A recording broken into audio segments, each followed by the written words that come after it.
shadow people. Thank you so much, Heidi. Dustin. Wow. Well, Dustin, that is very, very cool. I shouldn't say cool. It was an interesting experience that you had. Um, hmm. I cannot say that I've had many people that have written to me stating that they have seen crowds of shadow people uh, meandering through the mountains. What's interesting to me is that here they were so concentrated, whether if it was a dream or not. You say that you do this all the time. Did it seem uh, to be something that you have actually experienced? I'm wondering. I mean, sometimes our when we have to pee in the middle of the night, as you were stating.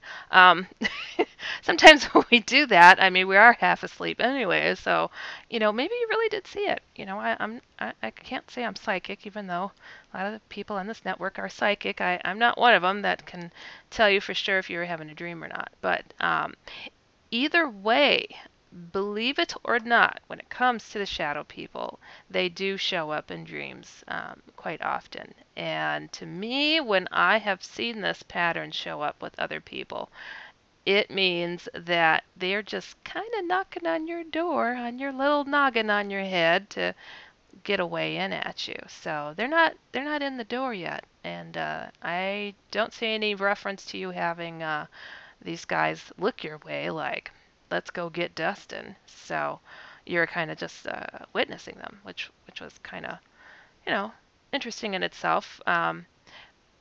But I don't know. It's one of those iffy things. Was it a dream? Was it not? I don't know.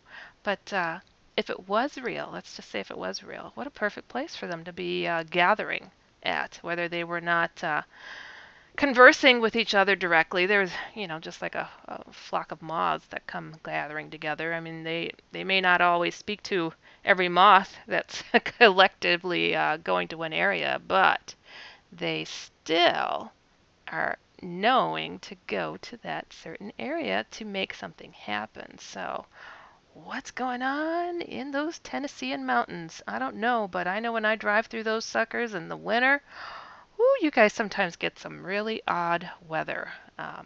And people don't drive well on snow down there, and not through the mountains. I could say on one trip, I literally had to drive around 16 jackknife trucks.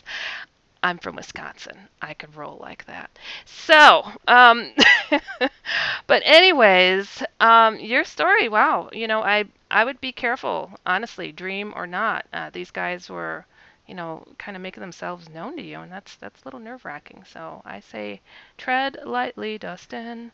Tread lightly. And it's a good thing they didn't spot you, and it's a good thing that they're not in your house, and it's a good thing that they haven't crept over the edge and gotten into the house. And maybe you're marking your territory. That is where you pee. Who knows?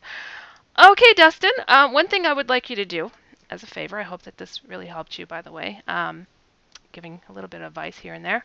I want you to go to Facebook and I want you to type in the word paranormal pledge. And that is where people like you and I could go and vent and talk to others like ourselves and share and discuss and learn and grow and blossom. This is where people step out of their paranormal closets and break down some barriers. And I think it's very important that we do that because if we do not start to talk among each other, talking to the people closest to us is very important because it's those people that are not getting the gist of what's going on in the world. They're listening to somebody like me over on this other side of the planet or whatever, and they're like, well, that's not real because I don't know that girl. But, if they know you and you are experiencing something and you say, wow, this has happened and this is what, this TV show is talking about, and here I dreamt about it or I peed on one. Who knows? Um, it's very important that we start sharing. Get out of the paranormal closets and tell somebody, tell at least one other person, Dustin, that you have experienced this, so we could try to break down these walls that people have up, when it comes to anything out of the ordinary. I'm a big advocate for that, and I've been working on this for a very long time. Okay, I'm not going to tell you because you're going to try to add it up and figure out how old I am, and I ain't going there.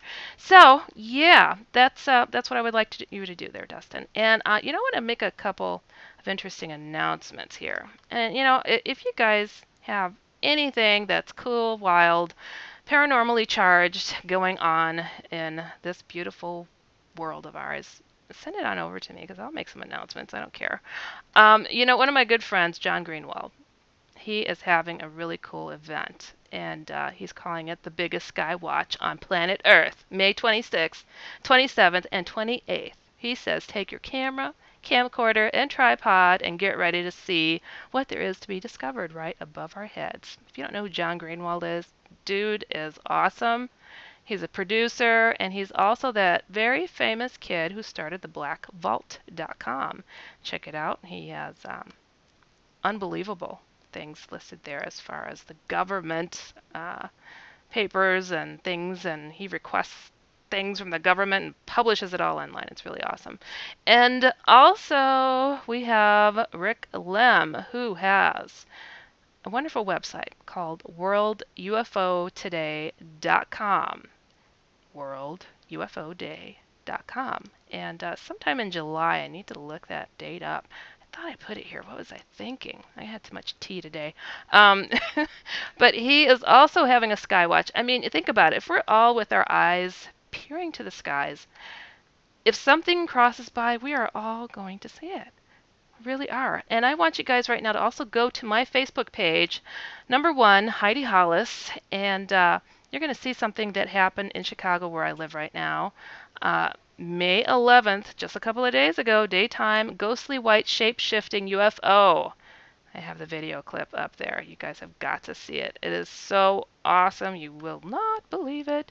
So anyways, you guys, we are coming upon our first break. I have a great guest. Lloyd Auerbach is going to be joining us. Oh, I can't wait. You're listening to Heidi Hollis, the Outlander Spirit Guide Radio, powered by CBS, and we'll be right back.